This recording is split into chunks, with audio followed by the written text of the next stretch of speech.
أعطيناك الكوثر فصل لربك وانحر إن شانئك هو الأبتر صدق الله مولانا العظيم وصدق رسوله النبي الكريم الأمين.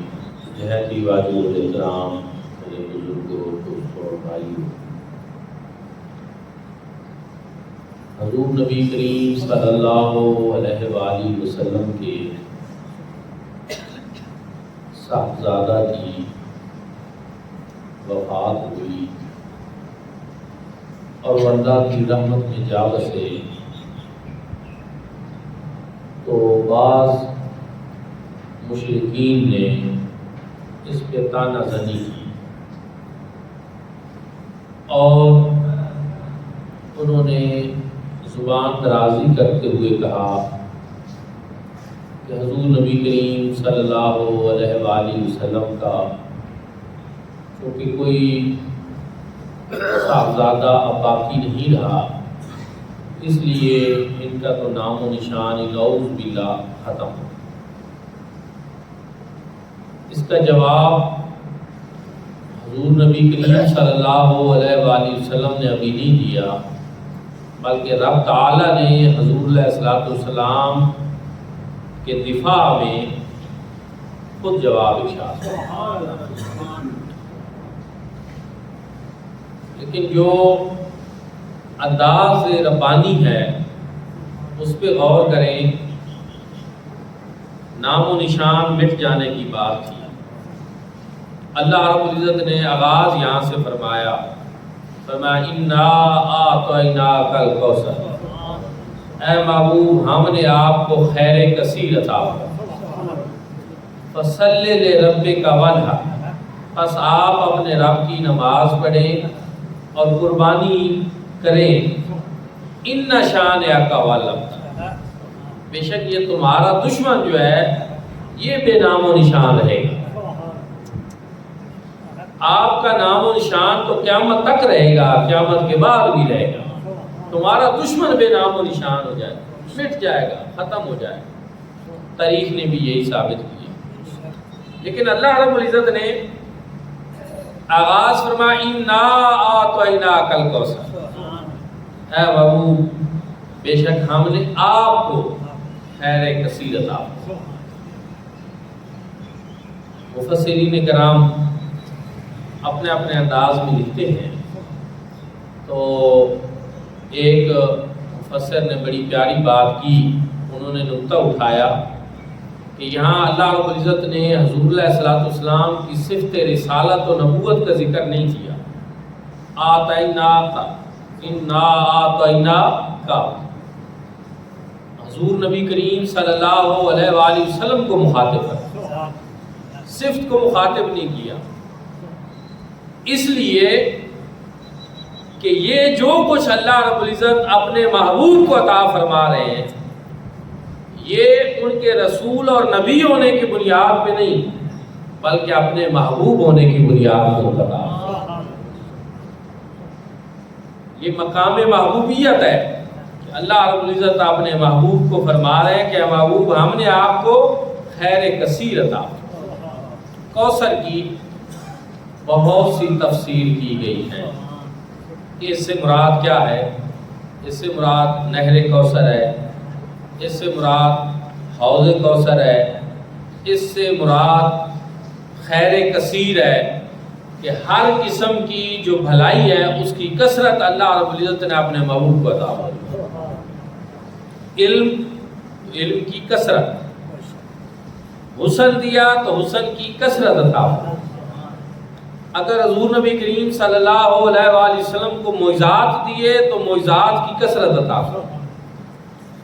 حضور نبی کریم صلی اللہ علیہ وسلم کو کمالات دیے تو کمالات کی کثرت عطا فرمائی، اوصاف کی کثرت اور آپ کی آل کی کثرت، آپ کی امت کی کثرت، جو بھی اللہ نے اپنے محبوب کو عطا فرمایا کوئی چیز تھوڑی اور کم نہیں عطا فرمائی، ہر چیز کثرت کے ساتھ عطا فرمائی۔ علم کی کثرت، ساری کائنات کا علم اکٹھا کریں تو وہ حضور نبی کریم صلی اللہ علیہ وآلہ وسلم کے علم کے برابر نہیں ہو سکتا۔ اور اس میں تو کوئی دوسری رائے نہیں کہ ہم حضور نبی کریم صلی اللہ علیہ وآلہ وسلم کا علم اللہ کا عطا کردہ علم ہے، تو پھر مقابلے کی بات ہی نہیں۔ اللہ کا علم ذاتی ہے اور حضور نبی کریم صلی اللہ علیہ وسلم کا علم اللہ کا عطا کردہ، اللہ کی عطا سے رب تعالیٰ نے اپنے محبوب کو ایسا علم عطا فرمایا۔ اور ابھی چند دن قبل ایک مفتی صاحب بیان کر رہے تھے عجیب و غریب باتیں، ان پہ کافی گرفت ہوئی، ہمارے علماء نے بھی کی، ان کے اپنے علماء نے کی، انہوں نے رجوع بھی کیا، توبہ بھی کی، لیکن بہرحال جو باتیں ایک دفعہ عوام میں آ جاتی ہیں تو کئی لوگوں کو شک و شبہ میں مبتلا کر دیتی ہیں۔ تو ان کا حضور علیہ الصلوۃ والسلام کے حوالے سے کہنا یہ تھا کہ وہ امی ہیں اور ان کو لکھنا اور پڑھنا نہیں آتا تھا۔ دوستان ذی وقار، مجھے جہاں تک یاد ہے ابھی پچھلے جمعے اور اس سے پچھلے جمعے یہاں میں نے بڑی تفصیل کے ساتھ بیان کیا تھا کہ حضور نبی کریم صلی اللہ علیہ وآلہ وسلم کے پاس پہلی ساری آسمانی کتابوں کا علم، اور اس کے علاوہ بھی اللہ رب العزت نے قرآن پاک کی صورت میں ہر چیز کا علم اپنے محبوب کو عطا فرمایا، کیونکہ اللہ رب العزت نے قرآن کے بارے میں ارشاد فرمایا کہ تبیان لکل شیء، ہر چیز کا علم قرآن میں، اور قرآن سارا سینہ مصطفیٰ میں، تو پھر ہر چیز کا علم مصطفیٰ کریم صلی اللہ علیہ وسلم کے سینے میں۔ دوسری، قرآن میں اللہ رب العزت نے یہ بھی ارشاد فرمایا کہ کوئی چھوٹی چیز ہے یا بڑی چیز ہے، ہر چیز کا اور ہر خشک و تر کا علم قرآن میں موجود ہے، قرآن سینہ مصطفیٰ میں موجود ہے، تو پھر ہر چھوٹی بڑی ہر خشک و تر کا علم مصطفیٰ کریم صلی اللہ علیہ وسلم۔ یہ ٹھیک ہے کہ حضور علیہ الصلوۃ والسلام نبی امی ہیں، لیکن اس کا مطلب کیا ہے؟ ہمارے بزرگوں اور اسلاف نے کیا بیان کیا ہے؟ ادب تو ہماری خصوصیت رہی ہے اہل سنت کی اور ہمارے بزرگوں کی، اور انہوں نے بڑی خوبصورت بات کی، اس کا مطلب یہ ہے کہ جس نے کسی انسان سے نہ پڑھا۔ امی کا مطلب یہ ہے، وہ لوگ مطلب کرتے ہیں کہ ان پڑھ، ہم کہتے ہیں ان پڑھ، حضور علیہ الصلوۃ والسلام کے لیے کہنا یہ نامناسب ہے، غیر موضوع ہے۔ حضور نبی کریم صلی اللہ علیہ وآلہ وسلم پڑھے ہوئے ہیں، لیکن فرق یہ ضرور ہے کہ وہ کسی انسان سے نہیں پڑھے، وہ رحمان سے پڑھے، یہ فرق ہے۔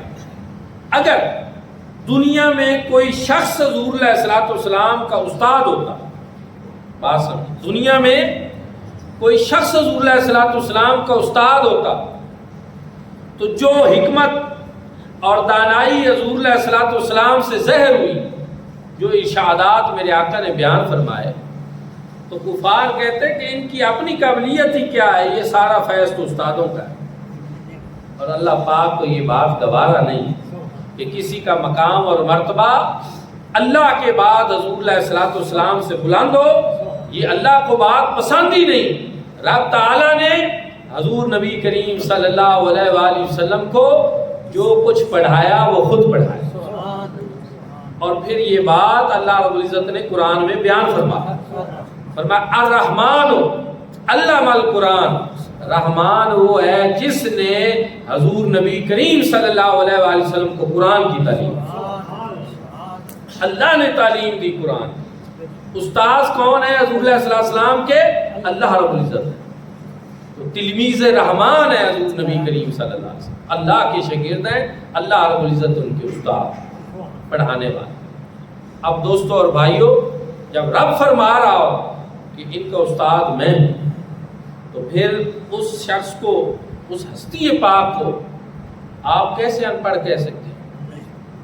سوچا ہی نہیں جا سکتا. مجھے تو اس طرح کی جب ہم باتیں سنتے ہیں تو ہمیں حیرانی ہوتی ہے کہ یہ تو کسی عقل میں بھی آنے والی بات نہیں ہے. عام سے عام بندہ بھی سمجھتا ہے کہ جس کو رحمان نے پڑھایا ہوگا اس کو کس قدر علم ہے. اور کتاب کون سی پڑھائی؟ قرآن پاک جو علوم و فنون کا سرچشمہ ہے. تو پھر کوئی کمی نہیں رہ گئی ہوگی جو اللہ نے پڑھایا ہوگا، کیونکہ نہ پڑھانے والے میں کوئی کمی ہے اور نہ کوئی پڑھنے والے میں کمی. رب پڑھانے والا ہو، مصطفیٰ کریم صلی اللہ علیہ وآلہ وسلم پڑھنے والے ہو. اب اعلیٰ حضرت نے بڑی پیاری بات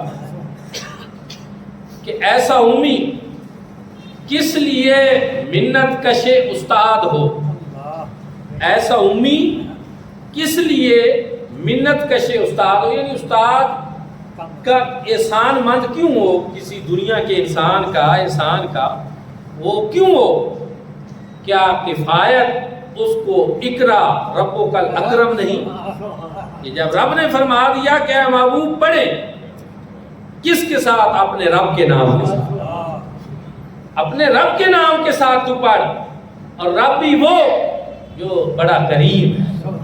یہاں کبھی آپ سنے ہو ایک کلپ ہے ہمارے حضور زیال امت حضرت جسٹس پیر کرم شاہ الازہری رحمۃ اللہ تعالی علیہ کا کیا وجد آخری انداز ہے یہاں پر آپ کہ اے محبوب تو پڑھ اپنے رب کے نام کے ساتھ، تیرا رب بھی وہ جو بڑا کریم اور جو اکرم ہے. حضور زیال امت فرماتے ہیں کہ کریم سے بھی اکرم جو ہے یہ مبالغے کا صیغہ ہے، اور اس میں جود کی زیادتی ہے، سخاوت کی زیادتی ہے کہ رب بھی پڑھانے والا وہ ہے جو رب خود فرما رہا ہے کہ میں سب سے زیادہ عطا فرمانے والا. میرے جود و کرم کی کوئی حد ہی نہیں، میری سخاوت کی کوئی حد ہی نہیں، میری عطا کی کوئی حد ہی نہیں. جب وہ رب دعویٰ کرے کہ میں نے اپنے محبوب کو پڑھایا ہے تو پھر اس کے علم میں کوئی کمی کیسے ہو سکتی؟ تو حضور نبی کریم صلی اللہ علیہ وآلہ وسلم لکھنا بھی جانتے تھے، پڑھنا بھی جانتے تھے، اور یہ لکھنا پڑھنا کسی انسان نے نہیں سکھایا. حضور علیہ الصلوۃ والسلام کو اللہ رب العزت نے سکھایا. آپ کسی انسان کے شاگرد نہیں. اس طرح تو پھر استاد کی فضیلت ثابت ہوتی، اور کائنات میں حضور علیہ الصلوۃ والسلام سے افضل اللہ کے بعد کوئی اور نہیں. بعد از خدا بزرگ تو ہی کسب. تو دوستان ذکر پھر ایک اور جگہ پہ اللہ رب العزت نے ارشاد فرمایا وَعَلَّمَكَ مَا لَمْ تَكُنْ تَعْلَمُ وَكَانَ فَضْلُ اللَّهِ عَلَيْكَ عَظِيمًا. کہ اے محبوب جو کچھ آپ نہیں جانتے تھے وہ سب کچھ ہم نے آپ کو علم دیا، اور یہ اللہ کا آپ کے اوپر فضل عظیم. اب خود سمجھیں کہ جب رب فرما رہا ہو کہ میں نے فضل عظیم کیا اس علم دینے کی صورت میں، جو کچھ آپ نہیں جانتے تھے، وَعَلَّمَكَ مَا لَمْ تَكُنْ تَعْلَمُ، جو کچھ آپ نہیں جانتے تھے وہ سب کچھ جو ہے وہ ہم نے آپ کو علم دے دیا. رب تعالیٰ کا دعویٰ ہے کہ میں نے جو کچھ میرا محبوب نہیں جانتا تھا وہ سب کچھ کا علم اپنے محبوب کو دے دیا. تو حضور علیہ الصلوۃ والسلام کے پاس ہر چیز کا علم اللہ کا عطا کرتا ہے، لیکن ہر چیز کا علم، اور رب تعالیٰ نے عطا فرمایا اپنے محبوب کریم صلی اللہ علیہ وآلہ وسلم کائنات کی ہر چھوٹی بڑی چیز. اعلیٰ حضرت نے ایک شعر میں بات کہی، لیکن بڑی کمال کی بات کہ اور کوئی غیب تم پہ کیا نہاں ہو، تم پہ خدا ہی نہ چھپا تم پہ کروڑوں. مجھے بڑی حیرانی ہوتی کہ دنیا کی چیزوں کی بات میں لوگ الجھ رہے ہیں کہ فلاں شے کا علم حضور کے پاس ہے یا نہیں، فلاں شے کا ہے یا نہیں. وہ یہ نہیں دیکھتے کہ کائنات میں سب سے بڑی غیب ذات تو اللہ رب العزت کی ذات، اس سے بھی بڑا کوئی غیب ہے. اور اللہ رب العزت نے اپنی ذات کو بھی اپنے محبوب سے نہیں چھپایا، عرش اولا کی بلندیوں پہ بلا کر اپنے محبوب کو اپنا دیدار کرا. جب رب ہی نہیں چھپا اپنے محبوب پہ تو پھر کائنات کی اور چھوٹی چھوٹی چیزوں کی آپ بات کرتے ہیں کہ فلاں چیز جو ہے وہ اس کا علم جانتے ہی نہیں. کتنی ناسمجھی نافہمی کی باتیں ہیں عقل سلیم اللہ عطا فرمائے تو پھر انسان ایسی باتیں نہیں کرتا۔ تو اہل سنت کی خصوصیت ہی یہی رہی ہے کہ ہمارے بزرگوں نے، اسلاف نے کبھی کوئی ایسا ترجمہ نہیں کیا جس میں حضور نبی کریم صلی اللہ علیہ وآلہ وسلم کی عظمت پہ حرف آئے۔ تو علم اللہ رب العزت نے حضور علیہ السلام کو دیا تو علم کثیر عطا فرمایا، اور حضور نبی کریم صلی اللہ علیہ وسلم کو خزانے عطا فرمائے تو مالک کونین بنا دیا۔ مالک کونین ہیں، گو پاس کچھ رکھتے نہیں، دو جہاں کی نعمتیں ہیں ان کے خالی ہاتھ۔ اپنے لیے دنیا کو حضور صلی اللہ علیہ وسلم نے پسند نہیں کیا، لیکن دنیا اور آخرت کے جتنے خزانے ہیں اللہ نے اپنے محبوب کریم کو ان کا مالک و مختار بنا۔ حضور نبی کریم صلی اللہ علیہ وآلہ وسلم نے ارشاد فرمایا انما انا قاسم واللہ یؤتی، کہ میں تقسیم کرنے والا ہوں اور اللہ عطا کرنے والا ہوں۔ تو یہاں اگر آپ دیکھیں تو حضور علیہ السلام نے کسی چیز کی قید نہیں لائی کہ دنیا کی چیزیں تقسیم کرنے والا ہوں آخرت کی نہیں، یا آخرت کی کرنے والا ہوں دنیا کی نہیں۔ تو اللہ کے محبوب کریم صلی اللہ علیہ وآلہ وسلم نے یہاں بغیر کسی تخصیص اور قید کے ارشاد فرمایا کہ میں تقسیم کرنے والا ہوں، اللہ عطا کرنے والا ہوں۔ تو عمومیت اس بات کا فائدہ دے رہی ہے کہ دنیا کی چیزیں بھی، دنیا کا مال و دولت بھی، آخرت کی چیزیں بھی، سب کچھ جو ہے وہ اللہ رب العزت عطا فرما رہے ہیں اور مصطفیٰ کریم اس کو تقسیم کر رہے ہیں۔ یہی وجہ ہے کہ جس نے حضور نبی کریم صلی اللہ علیہ وآلہ وسلم سے جو مانگا، دنیا کی کوئی چیز مانگی یا آخرت کی کوئی چیز مانگی، جنت مانگی، میرے آقا نے اس کو وہ عطا فرمایا۔ ایک شخص حاضر ہوا، اس نے عرض کی یا رسول اللہ مجھے مال عطا فرمائیے، میرے حالات اچھے نہیں۔ حضور نبی کریم صلی اللہ علیہ وآلہ وسلم کے پاس اس وقت کوئی چیز نہیں تھی، لیکن میرے آقا کی شان رحمت نے یہ گوارا نہ کیا کہ سیل کو خالی لٹائے۔ آپ نے فرمایا فلاں دکاندار کے پاس چلے جاؤ اور اس کو میرا بتا کر اپنی ضرورت کی چیزیں لے لو، اس کو پھر میں دے دوں۔ یعنی پاس ظاہری طور پر کچھ بھی نہیں، لیکن پھر بھی سیل کو خالی ہاتھ نہیں لٹا رہے، نہ نہیں فرما رہے۔ اسی لیے صحابہ کرام بیان کرتے ہیں، بخاری شریف میں ہے کہ ہم نے پوری زندگی حضور نبی کریم صلی اللہ علیہ وآلہ وسلم کی لب پہ زبان مبارک کے اوپر یہ جو لا کا لفظ ہے جس کا مطلب ہوتا ہے نہیں یا نہ ہماری زبان میں، فرمایا ہم نے حضور صلی اللہ علیہ وسلم کی زبان پہ کبھی بھی نہیں سنا۔ ایک لفظ نہیں ہے جو کہ تیرے لب پہ نہیں، یہ نہ والا لفظ ایسا ہے جو حضور صلی اللہ علیہ وسلم کی زبان پہ آیا ہی نہیں۔ جس نے جو مانگا میرے آقا نے اس کو عطا کیا۔ اعلیٰ حضرت نے اسی لیے کہا واہ کیا جود و کرم ہے شاہ بطحا، جود و کرم سخاوت، واہ کیا جود و کرم ہے شاہ بطحا تیرا، نہیں سنتا ہی نہیں مانگنے والا تیرا۔ جس نے جو مانگا میرے آقا نے اس کو وہ عطا کر، دنیا کی کوئی چیز مانگی تو میرے آقا نے اس کو وہ عطا کر دی، آخرت کی کوئی چیز مانگی تو میرے آقا نے اس کو وہ عطا کر۔ حضرت ربیہ حضور نبی کریم صلی اللہ علیہ وآلہ وسلم کی خدمت میں رہتے تھے اور بوقت تہجد پانی دیتے، وضو کرواتے، اور جہاں حضور صلی اللہ علیہ وسلم تشریف فرما ہوتے وہ اسی چوکھٹ کو اپنا سرانہ بنا کر سوتے، تو نرم سرانہ نہیں لیتے تھے کہ کہیں حضور صلی اللہ علیہ وسلم بیدار ہوں اور مجھے خبر ہی نہ چلے میں نیند میں سویا رہوں۔ اب دیکھیں صحابہ کرام کی محبت دیکھیں، ورفتگی دیکھیں اور خدمت کے انداز دیکھیں۔ تو ایک مرتبہ جب انہوں نے وضو کرایا، حضور نبی کریم صلی اللہ علیہ وآلہ وسلم خوش ہوئے، دریائے رحمت جوش میں آیا، تو حضور صلی اللہ علیہ وسلم نے فرمایا ربیہ سالنی یا ربیہ اے ربیہ مجھ سے مانگ. ایک حدیث میں ہے حضور نے فرمایا سل یا ربیہ اے ربیہ مانگ. اب ربیہ نے کیا مانگا؟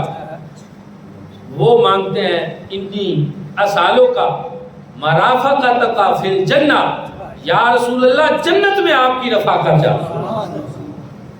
اب آپ غور کریں اور توجہ فرمائیں کہ حضور علیہ الصلوۃ والسلام نے اپنے فرمان میں یہ قید نہیں لگائی کہ تو نے کون سی چیز مانگنی ہے اور کون سی چیز نہیں مانگنی، دنیا کی مانگنی ہے یا آخرت کی. نہیں، حضور نے مطلق ارشاد فرمایا کہ سل یا ربیہ اے ربیہ مانگ جو مانگنا چاہتا. اور ربیہ کیا مانگ رہے ہیں؟ انی مرافقتک فی الجنہ، یا رسول اللہ جنت بھی چاہیے لیکن اس صورت میں کہ جب آپ کی رفاقت. جس طرح دنیا میں ہم آپ کی خدمت میں رہتے ہیں، آپ کے رخ بدعا کو دیکھتے رہتے ہیں، آپ کی بلیل کی زلفوں کو دیکھتے رہتے ہیں، ہمارا جی خوش ہوتا رہتا ہے آپ کے رخ بدعا کو دیکھ کر، چہرہ زیبا کو دیکھ کر. تو یا رسول اللہ اگر جنت ملے اور اس میں بھی عالم یہ ہو کہ اسی طرح ہم آپ کی خدمت میں رہیں، آپ کے رخ بدعا کو دیکھتے رہیں، آپ کی منمونی باتیں سنتے رہیں، تو پھر وہ جنت ہمیں زیادہ عزیز ہے. اب حضور نبی کریم صلی اللہ علیہ وآلہ وسلم نے آگے سے یہ نہیں ارشاد فرمایا کہ اے ربیہ جنت تو میرے اختیار میں نہیں، یہاں کوئی چیز مانگنی ہے تو مانگ لو. نہیں، حضور علیہ الصلوۃ والسلام نے ارشاد فرمایا اب غیر ذالک، کہ وہ تو میری غلامی کا صدقہ تجھے مل ہی جانی ہے، کچھ اور بھی مانگنا ہے تو مانگ. حضرت شاہ نصیر الدین نصیر چراغ گولڑا نے بڑی پیاری بات کی ہے. آج وہ مائل باتا اور بھی کچھ مانگ، دیتا ہے کرم ان کا صدا اور بھی کچھ مانگ اور مانگ. ربیہ وہ جنت تو ہم نے دے دی، جنت کے علاوہ بھی کچھ مانگنا ہے تو مانگ. لیکن سنیں، وہ کہتے ہیں کہ جب سائل مانگنے والا ہو لیکن اس کو پتا ہو کہ سخی کیا دینا چاہتا ہے، کیا کچھ دے سکتا ہے، تو دعا کریں کہ اس کو وہ بات مانگنا آ جائے جو صحیح مانگنی چاہیے. حضرت ربیہ حضور کی تربیت یافتہ تھے، حضور کے غلام تھے، چاہتے تو کوئی دنیا کے مال و اسباب مانگ لیتے، کوئی ایسی چیزیں مانگ لیتے. نہیں، انہوں نے انتہا کر دی کہ جنت، لیکن آپ کی جنت میں رفاقت. تو ساری بھلائیاں اس میں آ گئی، سب کچھ اس میں آ گیا. حضور نے ارشاد میں اور کچھ مانگ، لیکن جب وہ حضور علیہ الصلوۃ والسلام سے جنت میں آپ کا ساتھ مانگ چکے تھے تو اب ان کی غیرت نے گوارا نہیں کیا کہ میں کچھ اور مانگوں. عرض کرتے یا رسول اللہ یہی کافی ہے کہ جنت میں آپ کا ساتھ ہو. کیوں؟ تجھ کو تجھی سے مانگ کر مانگ لی ساری کائنات، اٹھتے نہیں ہیں ہاتھ میرے اس دعا میں. جب جنت میں آپ مل جائیں تو پھر اور کیا چاہیے، پھر اور کسی چیز کی ضرورت ہے؟ کوئی اور نعمت ایسی ہے جو حضور علیہ الصلوۃ والسلام کی ہستی کا مقابلہ کر سکے؟ جنت ہے، حضور کا قرب نصیب ہو گیا، بس یہی کافی ہے. تو پتہ یہ چلا کہ صحابہ کرام رضوان اللہ تعالی علیہ مجمعین ان کا یہی عقیدہ تھا کہ حضور علیہ الصلوۃ والسلام سے دنیا کی کوئی چیز مانگو تو وہ بھی میرے آقا دیتے ہیں، اور اگر جنت مانگ لی جائے تو میرے آقا جنت بھی عطا فرماتے. دوستان ذکر اس سے یہ بھی پتہ چلا اللہ رب العزت نے اپنی عطاؤں کے خزانے اپنے محبوب بندوں کو دے رکھے ہیں، اور پھر اللہ کے ان محبوب بندوں سے اگر کچھ مانگ لیا جائے تو وہ شرک نہیں ہوتا، وہ اللہ رب العزت کی طرف سے ڈیوٹی اسی پہ مامور ہے کہ خزانے رب کے ہیں اور تقسیم یہ فرمانے، رب کے خزانوں سے یہ تقسیم فرمانے. اللہ رب العزت نے یہ جو ارشاد فرمایا انا اعطیناک الکوثر، اس میں مفسرین کرام نے کہا کہ ہم نے ہر خیر کثیر آپ کو عطا، ہر چیز دین دنیا کی جتنی بھلائیاں ہیں ان سب کی کثرت عطا. انا اعطیناک الکوثر، ساری کثرت پاتے ہی اللہ رب العزت نے ہر طرح کی کثرت جو ہے وہ اپنے محبوب کریم صلی اللہ علیہ وآلہ وسلم کو عطا فرما رکھی تھی. یہ خزانے دین دنیا کی بھلائیاں اپنے محبوب کریم صلی اللہ علیہ وسلم کو عطا فرما رکھی تھی، لیکن ساتھ یہ منصب بھی عطا فرما رکھا تھا کہ یہ جتنے خزانے ہم نے آپ کو دیے ہیں تقسیم آگے آپ نے کرنا.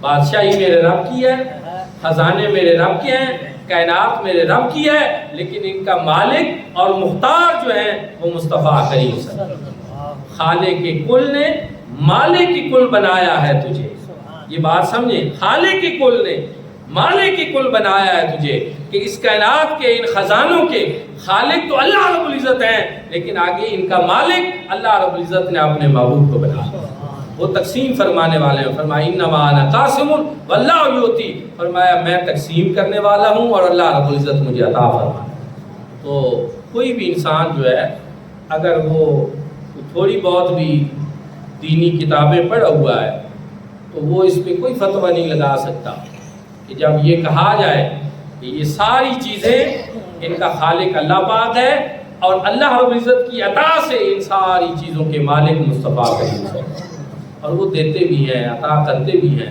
سائل آتے بھی ہیں، جھولیاں بھر کے جاتے بھی ہیں۔ اس لیے اللہ رب العزت نے ارشاد فرمایا وَأَمَّا السَّائِلَ فَلَا تَنْهَرْ، محبوب آپ کے دروازے پہ سوالی آئیں گے، کسی کو جھڑکنا نہیں ہے، جھڑکے تو وہ جس کے پاس دینے کے لیے کچھ نہ ہو۔ جب آپ کو ہم نے کونین کا مالک و مختار بنا دیا ہے تو آپ کے پاس آتے جائیں، آپ ان کی جھولیاں بھر دیں۔ اور صحابہ کرام حاضر بھی ہوتے تھے، مانگتے بھی تھے، اس دنیا کی چیزیں بھی مانگتے تھے، آخرت کی بھی مانگتے تھے، اور حضور نبی کریم صلی اللہ علیہ وآلہ وسلم ان کو سب کچھ عطا فرماتے تھے۔ تو دعا ہے کہ اللہ کریم ہم سب کو حضور نبی کریم صلی اللہ علیہ وآلہ وسلم کی محبت نصیب